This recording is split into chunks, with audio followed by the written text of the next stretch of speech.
Alors, je voudrais vous poser une petite question. Vous souvenez-vous de quoi on a parlé la semaine dernière? Le dimanche. Ou Le dimanche.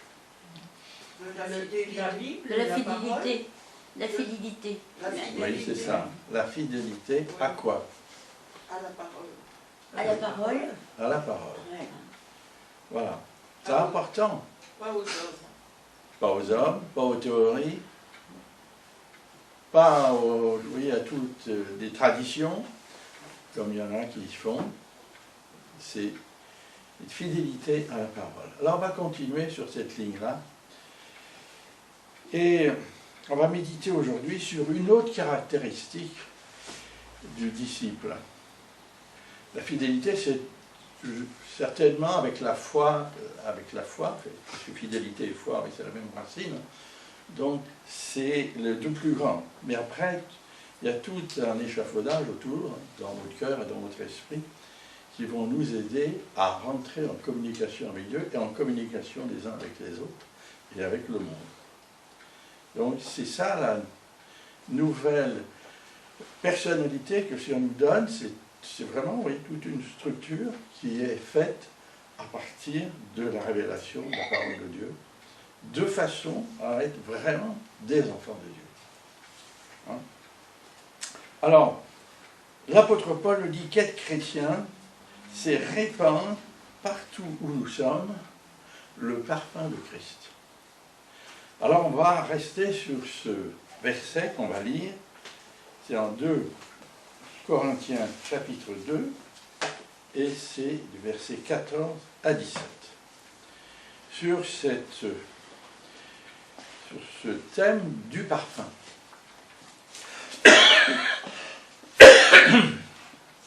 Donc 2 Corinthiens chapitre 2, verset 14. Écoute, faites attention aux paroles.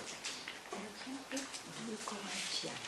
Alors c'est 1 Corinthiens, donc c'est après 2 Corinthiens. Tu l'es presque. Voilà. Corinthiens 2, verset 14. Donc 2 Corinthiens chapitre 2, verset 14. Que Dieu soit remercié, lui qui nous fait toujours triompher en Christ et qui propage partout à travers nous le parfum de sa connaissance.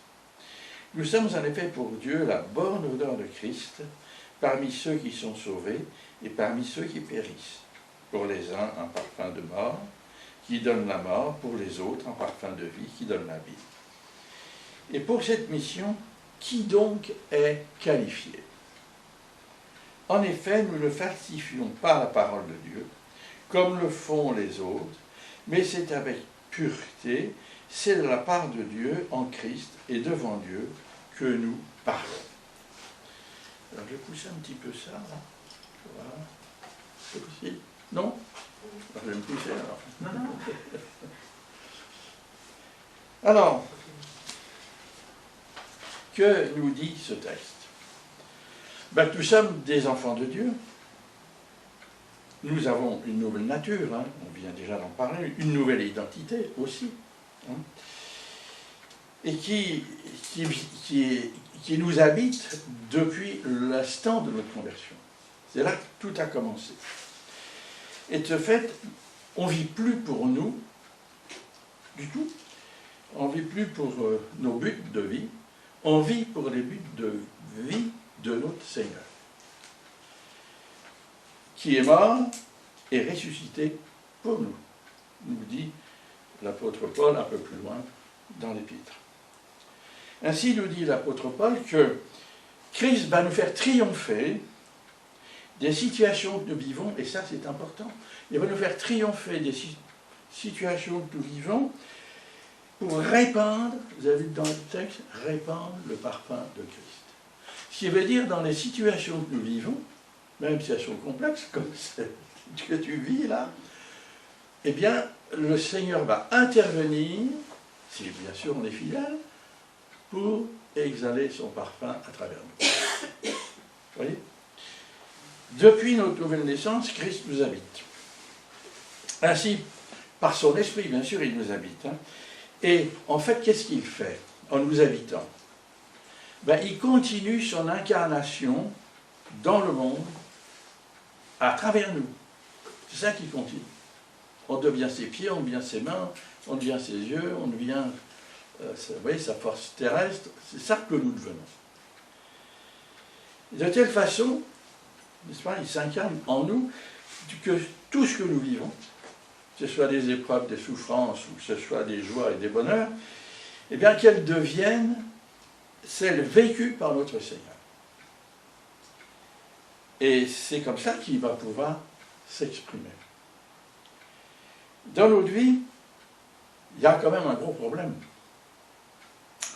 C'est que nous ne vivons pas parmi ceux qui sont sauvés, tout le temps. Là, c'est chouette, hein, c'est bien, là. On n'a pas de problème, hein, c'est tranquille, c'est la paix, ça doit toujours l'être. Hein. Mais la plus grande partie de notre temps, nous la vivons parmi ceux qui périssent. Donc, tous ceux qui sont autour de nous.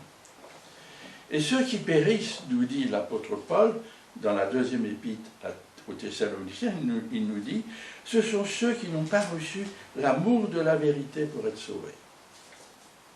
C'est cela. Et on sait, et on l'a constaté aussi, que la prédication du message de la croix, bah, c'est une folie pour eux. Oui, c'est une folie. Et la bonne odeur de Christ, qui fait que la bonne odeur de Christ devient pour eux bah, une odeur de mort. Et ils le rejettent. Ils ne peuvent pas entendre. N'est-ce pas? Alors, parce que cet évangile, cette bonne nouvelle qu'on veut leur partager, leur est voilée. C'est incompréhensible pour eux, parce que le Dieu de ce siècle, comme l'appelle l'apôtre Paul, a aveuglé et endormi leur intelligence. Et c'est là que se tient le problème.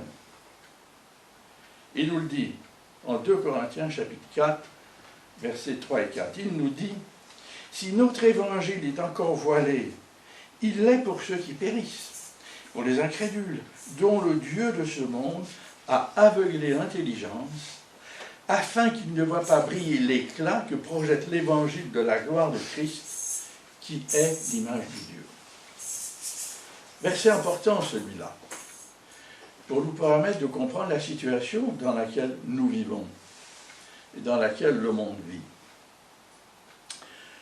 Vous voyez, cet amour de la vérité que nous avons, ben, eux ne l'ont pas. Alors, comment leur communiquer? Vous voyez, cette prédication de la croix, c'est à nous de la faire retentir. Il n'y a pas que la parole. On s'est toujours basé sur la parole pour la faire retentir. La prédication de la croix doit retentir à travers nous, à travers notre vie, et elle va devenir un parfum. Et un parfum, ce n'est pas agressif. Un parfum, c'est doux, c'est agréable, on fait attention, on s'en souvient. Vous voyez, c'est ça un parfum. Et c'est ce parfum de Christ, et c'est ce que vous faites là le samedi matin, hein, c'est ce que vous faites, de leur communiquer ce parfum de Christ, afin que cet évangile voilé, n'est-ce pas, eh bien, ils le voient vivre. Ils voient quelque chose de cet évangile, afin que naisse dans leur cœur, et c'est ce qu'on espère, et c'est ça le but de notre prière, naisse le désir de connaître la vérité. Et le désir d'aimer cette vérité. Parce que si on n'aime pas cette vérité, on ne va pas la chercher. Vous voyez, c'est toujours une question d'amour, notre relation, aussi bien entre nous qu'avec Dieu. Donc, s'ils voient à travers nos vies que nous, on aime cette vérité, on leur communique, et puis, malgré nous, le Saint-Esprit est là, le Saint-Esprit va effectivement toucher leur cœur, il va toucher leur âme. Et puis, c'est comme cela qu'ils vont se rendre compte, ben oui, nous avons quelque chose qu'eux n'ont pas, et, ben, au bout d'un moment, s'ils le veulent, eh ben, on va les aider à le trouver. il va devenir pour eux une bonne odeur de vie. Et ceux qui vont rejeter, en bas-tête, une odeur de mort. Et ils vont nous en vouloir. Et c'est comme ça que ça marche. Alors, vous voyez, notre Seigneur ne nous demande pas des choses extraordinaires. C'est pas au-dessus de nos capacités de vivre cela. On n'a qu'à laisser vivre Christ en nous. C'est ça le problème. De le laisser vivre en nous, partout où nous sommes, jour et nuit, hein, c'est pareil. Hein. Sinon, vous voyez, comment le parfum de Christ va devenir une odeur de vie, n'est-ce pas, pour ceux qui périssent autour de nous. S'ils ne respirent pas, au passage, même si c'est bref, même si ce n'est pas beaucoup, mais ils vont respirer, et déjà on voit des gens qui reviennent, vous voyez. Ils veulent retrouver quelque chose de ce parfum. Et vous voyez, ce parfum va émaner parce qu'on va être bon avec eux, parce qu'on va leur dire la vérité, parce qu'on va être juste dans nos propos. C'est là-dessus que le Saint-Esprit va pouvoir faire élever ce parfum de Christ. Alors, voyez comment le voile qui couvre leur intelligence peut être déchiré. Et vous voyez, si on vit comme eux, si on vit selon la volonté de ce siècle, n'est-ce pas, si on vit selon nos désirs, eh bien, ils ne vont pas nous voir différents d'eux, et ça ne va rien faire. Il va dire que c'est le même baratin, c'est la même chose que partout. Alors il faut se poser la question, comment ceux qui périssent, qui sont autour de moi, vont pouvoir reconnaître et aimer la vérité qui m'habite. S'ils ne me voient pas, m'en réjouir. S'ils ne me voient pas, conformer ma vie quotidienne à cette lumière. Vous voyez ? Notre Dieu ne demande pas d'improviser toujours des nouvelles méthodes d'évangélisation, c'est pas ça qu'il demande. Il demande d'être ses disciples. Et un disciple, c'est marcher dans les pas d'un maître.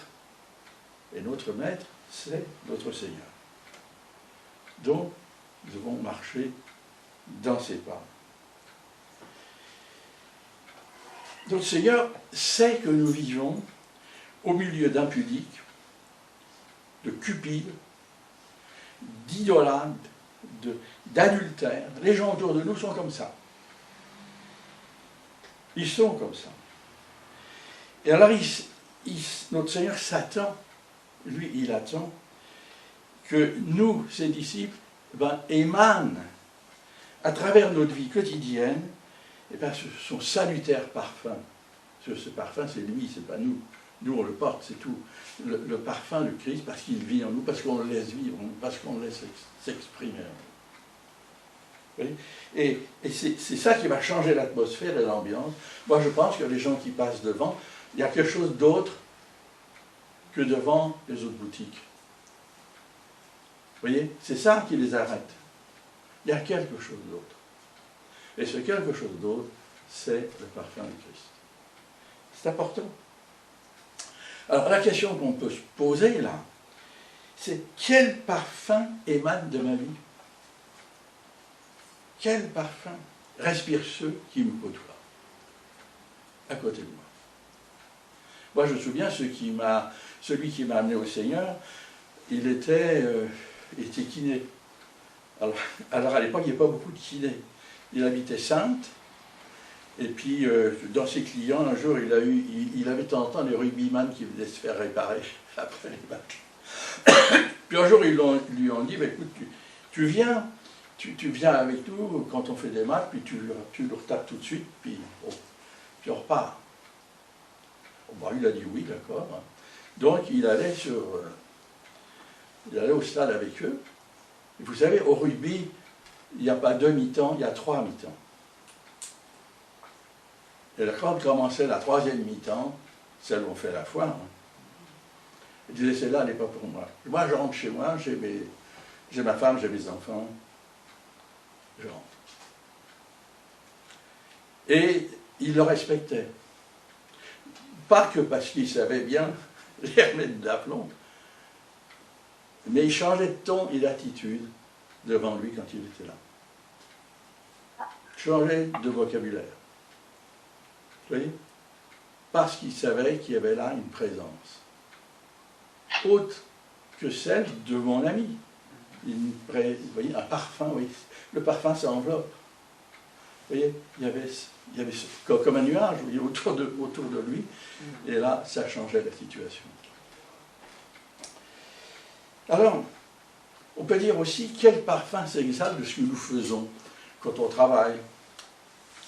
N'est-ce pas, quand on fait notre vie, qu'on va acheter à droite à gauche, qu'on fait notre vie pratique. Nos contacts quand on va chez les commerçants, parce que nous, vous voyez, comment on s'y prend? Qu'est-ce qu'on laisse derrière nous comme parfum? C'est important. C'est important parce qu'un jour ou l'autre, on va leur parler. Quel parfum reste derrière nous quand on voit notre famille, nos voisins? Est-ce que notre odeur, elle est le parfum de bonne odeur, comme notre Dieu le Père aime? Depuis le début, c'est ce parfum de bonne odeur qu'il aime. Quand il dit de brûler les holocaustes, pour Dieu, c'est un parfum de bonne odeur. C'est la façon dont il était offert. Ce n'était pas la viande qui brûlait, c'était la façon dont c'était offert. Vous voyez? Et c'est cette odeur-là que notre Père Céleste aime toujours. L'offrande de notre corps. L'offrande de notre vie. L'offrande de ce qui fait notre personnalité. En un sacrifice vivant, saint, et c'est ce sacrifice-là qui est agréable à notre Dieu et qui va rendre notre vie, notre service, nos œuvres comme un parfum de Christ. Uniquement cela. Et c'est ce que l'apôtre Paul nous enseigne en Romains 12, 1. Tout simplement. Il nous dit, « Je vous encourage donc, frères et sœurs, par les compassions de Dieu, à offrir votre corps comme un sacrifice vivant, saint, agréable à Dieu. Ce sera de votre part un culte raisonnable. » Pourquoi notre corps? Parce que notre corps, c'est la partie de notre personnalité qui communique avec les autres. C'est notre corps qui communique. La façon dont on s'habille, ça communique. La façon dont, vous voyez, on fait, on se tient, ça communique. Notre corps, donc, qui vit dans le monde. Notre corps, avec nos sens, c'est ce qui nous met en relation, en communication avec ce monde autour de nous. Donc, nos comportements sont visibles. C'est visible à travers notre corps. Et notre corps va donc exprimer nos sentiments profonds. Même si on n'y fait pas attention, même si on n'y pense pas. La façon dont on va faire, ça va exprimer ce qui est dans le fond de notre cœur. Et ça, il ne faut pas se tromper. On le sait, premier coup d'œil, on voit les gens. Ah, celui-là, ça va. Oh, mais celui-là, attention. Comment on a su? Tout simplement parce que le parfum qui émane, on l'a senti. C'est tout. Vous voyez? Si on sait le faire pour ceux du monde savent le faire aussi pour nous. Attention, ils savent le faire pareil. Ils sont tout de suite, si c'est vrai, si c'est faux. Si on est à cheval, si on a un pied dedans, un pied dehors, tout de suite ils le savent. Il ne faut pas se tromper, c'est comme ça. Donc quand nous avons accepté notre Seigneur Jésus-Christ comme notre Sauveur, ben, il est devenu notre Seigneur, notre Maître, et là on était contents. Il a transformé notre manière de vivre. Il a transformé notre manière de penser, de travailler, notre manière d'aimer. Il a tout transformé. Et c'est ce qui nous unit à sa mort n'est-ce pas, et à sa résurrection, n'est-ce pas, c'est cette nouvelle vie que nous vivons. C'est ça qui nous unit à lui. Et c'est cette nouvelle vie qui va imprégner notre vie de sa présence et du parfum de notre Seigneur ressuscité. Seigneur vivant, un Seigneur fabuleux et rempli d'amour, près de tous, près de tous. Alors c'est en vivant dans cette consécration renouvelée, au pied de la croix de notre Seigneur, donc en mourant à nous-mêmes, à nos idées tordues, à nos désirs, ainsi de suite, pour mourir au pied de la croix, tout cela pour que la nouvelle vie puisse s'exprimer, qu'on va, sans se rendre compte, que notre vie va exhaler le parfum de notre bien-aimé Seigneur. Et ce parfum va s'exprimer parce qu'on va vivre en paix. L'Écriture nous dit une paix qui surpasse toute intelligence. Quoi qu'il arrive, on reste paisible. La paix, c'est un fruit de l'esprit. On va répandre un amour qui surpasse toute connaissance. C'est-à-dire qu'on ne va pas s'arrêter à la tête des personnes, à leur façon de faire. On va aimer tout simplement comme le Seigneur les aurait aimés. On va avoir une douceur. On ne va pas juger tout le temps. On va avoir de la bonté. Cette bonté de Christ. Et l'ensemble de ces vertus vécues, elles vont répandre l'atmosphère de la présence de Christ dans notre vie. Et c'est ce parfum que toutes les personnes qui vont vivre autour de nous doivent respirer à notre contact. Vous voyez? Elle sera aux uns une odeur de vie, pour ceux qui vont se convertir, et puis aux autres, malheureusement, une odeur de mort pour ceux qui vont rejeter le Seigneur. C'est important, ce que l'on vit. Très important. Il faut prendre conscience de cela. Alors, une question qui me semble importante, c'est comment s'élabore dans ma vie le parfum de Christ. Comment il se fabrique. Et comment et où il se fabrique. Vous voyez, au début de notre conversion, le Saint-Esprit nous remplit de la vie nouvelle en Christ. Alors là, on est content, on est heureux, ça exhale le bon parfum. On a toujours un temps extraordinaire. Mais ensuite, au fur et à mesure que le temps passe, c'est à nous de développer ce parfum. On a la source, on connaît la source. À nous de développer le parfum. Et ça va se faire par la lecture de la Bible, la méditation de la Bible, tous les jours. Tous les jours. C'est comme ça qu'on va apprendre la vie nouvelle. Il faut penser combien de temps on passe pour notre corps. Par jour. On passe plus du tiers de notre temps. À peu près la moitié de notre temps pour l'autre corps. Par jour. 12 heures à peu près par jour. Oui, 8 heures pour dormir. Combien de temps tu mets pour faire un repas? Et le manger, et la vaisselle. Ouais, 2 heures à peu près. Puis faire les courses, et la cuisine. Tu fais combien de temps tout ça? 3 fois par jour. Hein, ça y fait? Voilà. Oui, tout ça. Vous voyez, on prend du temps, la toilette. Hein? Ouais. Tout ça, aligné au moins 12 heures. Pour un corps qui va disparaître, qui va revenir en poussière. Donc pour du néant. Pratique, c'est utile, il faut le faire. Vous voyez, le but, c'est quand même la poussière. Alors que combien de temps on passe pour notre âme, pour notre esprit, qui, eux, sont éternels. Dans la mesure du temps que nous avons passé avec notre âme, notre esprit, on va le retrouver dans l'éternité, parce que ça, c'est du temps racheté. Mais le temps pour notre corps, il est liquidé, au fur et à mesure que nous vivons. Pensons à ça. Où sont nos priorités? Alors pour nous aider à comprendre tout cela, on va regarder comment se fabriquait le parfum. Le parfum que Dieu voulait pour l'adoration dans le tabernacle.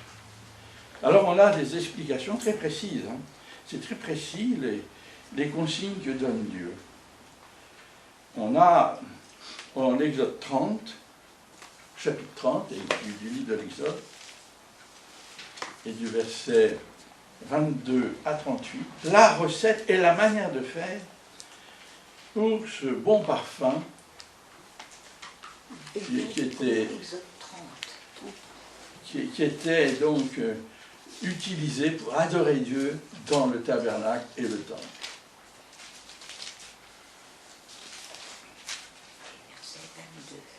Alors, en regardant comment il est fabriqué, comment il est utilisé, ça va nous aider à comprendre pour nous où sont nos priorités.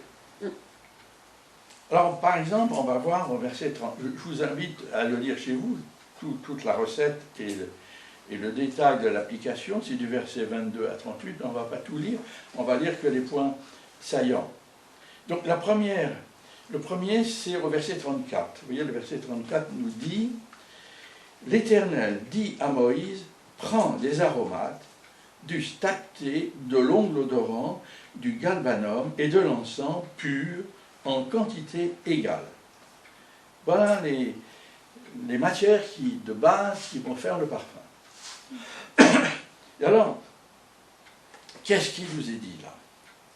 Que ce saint parfum était à part, tous ces ingrédients sont en partie égales, en quantité égale.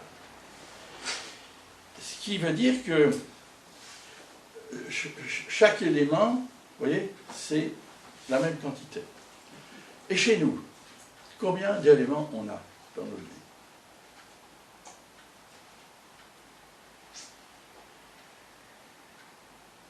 Bien en parler. Il y a deux. Il y a la parole de Dieu, déjà. Ben, il y a moi Oui. et le Seigneur. Ah, voilà. C'est les deux éléments, hein, mon corps Encore.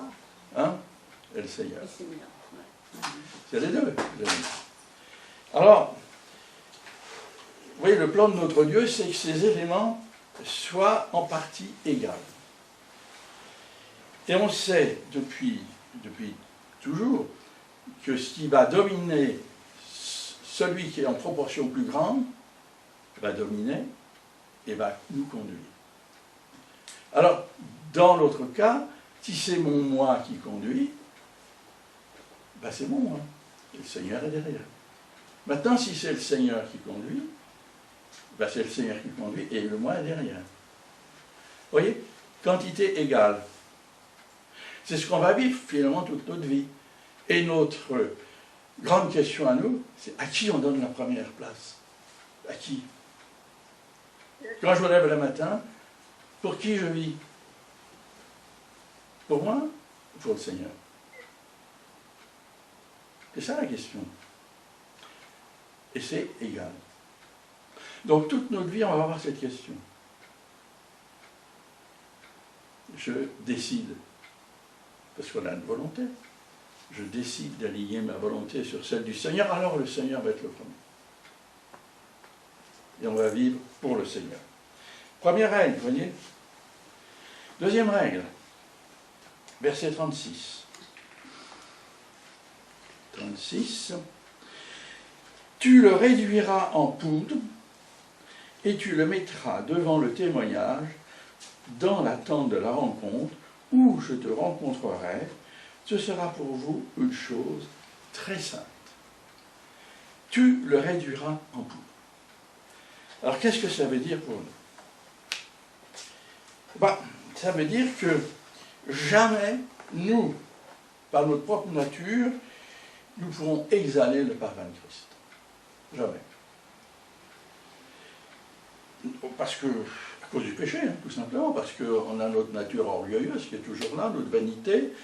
Hein, on est quand même des fois limite, un peu menteur, hein, on s'arrange avec les règles, comme ça. Hein. On le fait, ça. Hein. injuste, impur, tout ça. Tout ça. Donc il nous faut aller au pied de la croix, ou devant l'amour de notre Christ, parce que c'est ça au pied de la croix. C'est pas sur la croix, il y a le Seigneur, qui est mort pour nous. C'est lui qu'il faut voir. Et là où on va déposer notre orgueil, toutes nos tendances naturelles, hein, c'est des tendances naturelles tout ça, et pécheresses de façon qu'elles soient broyées par l'amour du Christ. Qu'elles soient rendues en poudre. Et c'est de l'orgueil brisé, de toutes nos tendances brisées, que va sortir le parfum de l'humilité. Il ne peut pas sortir autrement. Déposer nos mauvais traits de caractère, nos mauvais penchants, tout ça au pied de la croix. Que ce soit brisé. Vous voyez? Et c'est comme cela que ce bon parfum, ce parfum doux et subtil, cette douceur, cette bonté de notre Seigneur, cette pureté va pouvoir s'exhaler. Au verset 35, il nous est dit, tu feras avec cela un parfum mélangé selon l'art du parfumeur, il sera salé, pur et saint. Vous voyez, à chaque opération, la question de la sainteté est là. Mais le verset 35 nous dit que le saint parfum doit être salé, pur et saint. Ce qui veut dire qu'il doit être gardé de la corruption. Le sel garde la corruption. Le sel a ce pouvoir de garder les aliments. On salait avant, hein, il y a des tonneaux entiers de poissons qu'on salait, ça traversait l'Europe, c'était toujours bon 2 mois après parce que c'était salé. Même le porc et tout ça, ça se gardait dans le sel.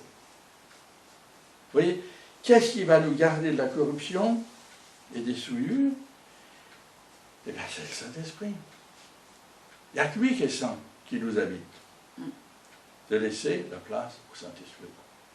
Et qui va nous garder de la corruption et des souillures et des tentations que l'ennemi nous a, mais sans arrêt en train de placer devant nous. 4e point, c'est le verset 37. Vous ne ferez pour vous aucun parfum qui ait les mêmes proportions. Vous le considérerez comme saint, comme sacré à l'Éternel. Alors ça veut dire que ce saint parfum était exclusivement préparé et réservé pour le culte à l'Éternel. De même, pour nous, en ce qui concerne, une fois que nous sommes nés de nouveau, ben, on ne s'appartient plus. Parce qu'on a été racheté. On ne s'appartient plus. On a été payé au grand prix de la vie du Seigneur et de son amour. Hein? Et donc, on ne peut plus disposer de nous-mêmes. Il faut que ce soit une règle. Je ne peux plus faire ce que je veux. Mais je peux faire ce que Dieu veut. C'est ça, ça veut dire. Et maintenant, nos vies sont réservées pour notre Seigneur. Parce qu'il a préparé de toute éternité pour nous des œuvres précises. Qu'il n'y a que nous qui pouvons les faire. Et si on ne les fait pas, ben elles ne sont pas faites. C'est ce que nous dit Paul en Éphésiens 2,10. Il dit en réalité, celui qui nous a fait, donc notre Dieu, nous avons été créés en Jésus-Christ pour des œuvres bonnes que Dieu a préparées d'avance afin que nous les pratiquions. Vous voyez, c'est notre destinée maintenant, de vivre pour les œuvres que Dieu a préparées pour nous. Et puis le dernier point, alors le dernier point, c'est en Exode 30, du verset 6 à 8.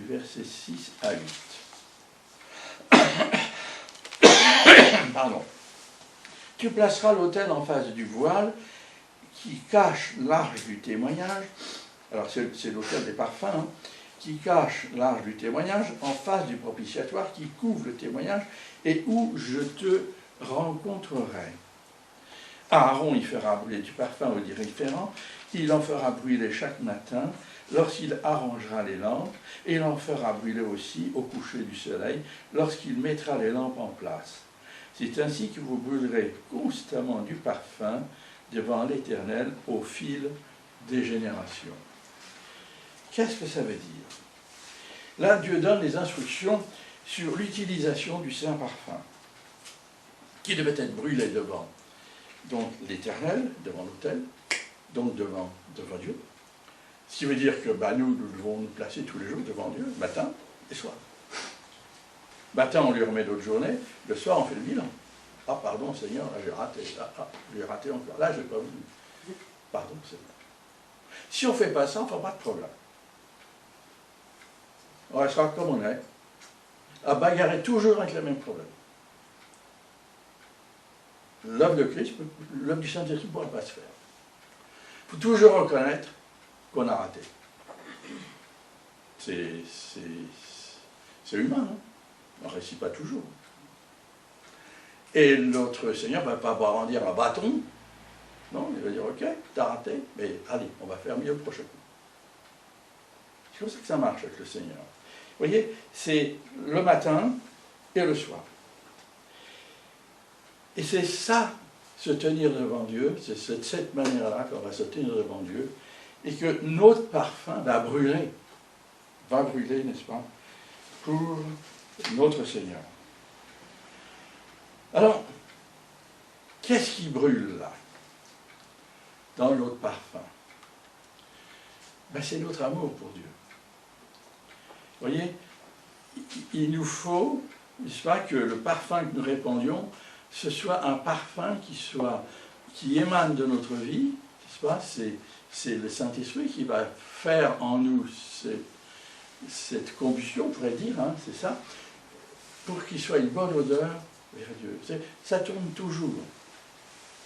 Dans toutes les relations, vous voyez, ça tourne. Même les relations entre nous, hein, ça tourne. Vous voyez, on est venu au pied du Seigneur. D'abord, il est venu nous chercher. Il est mort pour nous. On est venu au pied du Seigneur. Et puis, il est venu nous habiter. Donc, il attend que le retour, c'est qu'on l'aime. Parce qu'il nous a aimés. Vous voyez? Et on va l'aimer. Comme ça, tout est amour avec Dieu. Alors, on va...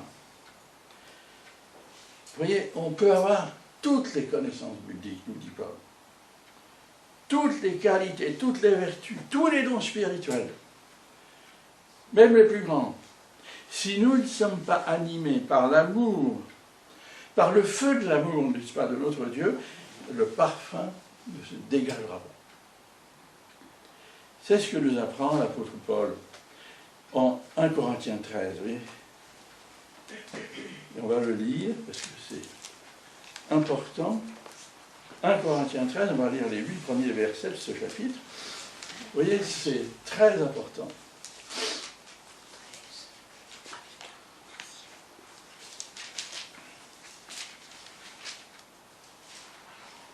Corinthiens 13, combien? 13, verset 1. Merci. Si je parle les langues des hommes, et même celles des anges, vous voyez, il y a beaucoup qui disent, moi je parle la langue des anges, je suis au-dessus de tout. Donc, oui. Si je parle les langues des hommes, et même celles des anges, mais que je n'ai pas l'amour, je suis un cuivre qui résonne ou une cymbale qui retentit. Si j'ai le don de prophétie, la compréhension de tous les mystères et toute la connaissance, si j'ai même toute la foi jusqu'à transporter des montagnes, mais que je n'ai pas l'amour, je ne suis rien. Et si je distribue tous mes biens aux pauvres, si même je livre mon corps aux flammes, mais que je n'ai pas l'amour, cela ne me sert à rien. L'amour est patient, il est plein de bonté. L'amour n'est pas envieux. L'amour ne se vante pas. Il ne s'enfle pas d'orgueil. Il ne fait rien de malhonnête. Il ne cherche pas son intérêt. Il ne s'irrite pas. Il ne soupçonne pas le mal. Il ne se réjouit pas de l'injustice, mais il se réjouit de la vérité. Il pardonne tout. Il croit tout. Il espère tout. Il supporte tout. L'amour ne meurt jamais. Les prophéties disparaîtront. Les langues cesseront.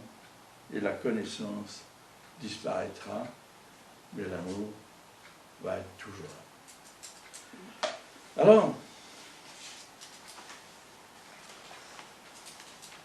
voyez, les chrétiens, le chrétien, ouais,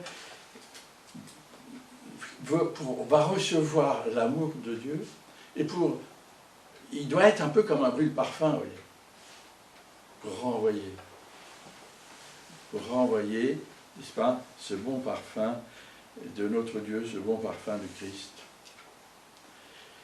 Le parfum de Christ nous dit, l'apôtre Paul en Galates 5, 22, il nous dit, c'est le fruit de l'esprit, c'est l'amour, on vient de dire, c'est la joie, c'est la paix, c'est la patience, c'est la bonté, c'est la bienveillance, c'est la foi, c'est la douceur et la maîtrise de soi.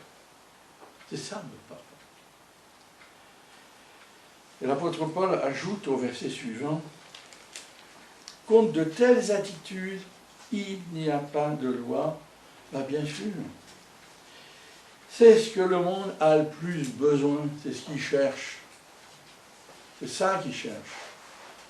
Dans tout ce qu'on voit à la télé, la quantité de journaux de cœur, qu'on dit de cœur. Vous vous rendez compte? La quantité de bouquins, des tonnes de papier tous les jours imprimés, pour atteindre ce but. Et nous l'avons. Gratuitement. À nous de le distribuer, de le vivre pour que ce parfum se communique. Et le Seigneur, si on le laisse faire, va redresser tous nos travers pour être selon ses fruits de l'esprit. Parce que ça, c'est sa personne qui est décrite là. Et n'oubliez pas, le Seigneur veut vivre à travers nous. Et il ne veut pas vivre à moitié, ni tordu, ni mal foutu. Il veut vivre pleinement. Alors laissons-le faire. Il le fera. De façon à ce que nous soyons de bons diffuseurs, vous voyez, de son parfum, du parfum de sa présence. Alors il va nous y aider, c'est sûr. Hein. Et puis ce qu'il veut faire de nous, eh bien c'est soit des ambassadeurs. Hein. C'est écrit plusieurs fois qu'on soit ses ambassadeurs du royaume de Dieu, n'est-ce pas? Qu'on soit ses envoyés, ses missionnaires, n'est-ce pas? Et qu'on répande par nos vies ce parfum éternel de l'amour. Et maintenant, on est étonné, je pense à Vanessa, que je vais voir tout à l'heure, là, on est étonné, une fois, elle nous avait dit, ah, vous êtes mariés comme ça depuis si longtemps. Oh, ben, je ne vais jamais faire ça, moi je ne peux pas. On est à peu près 35 ans ou 30 ans de mariage quand elle nous a dit ça. Vous voyez, mais non, l'amour c'est tout. Aujourd'hui, on change tout le temps. Hein. Et on ne trouve jamais. L'amour est là, dans la fidélité. C'est là qu'il est. Et le Seigneur va nous le donner. Si on le veut, lui le veut. À nous de le vouloir. Et nous accompagnons. Amen. Amen.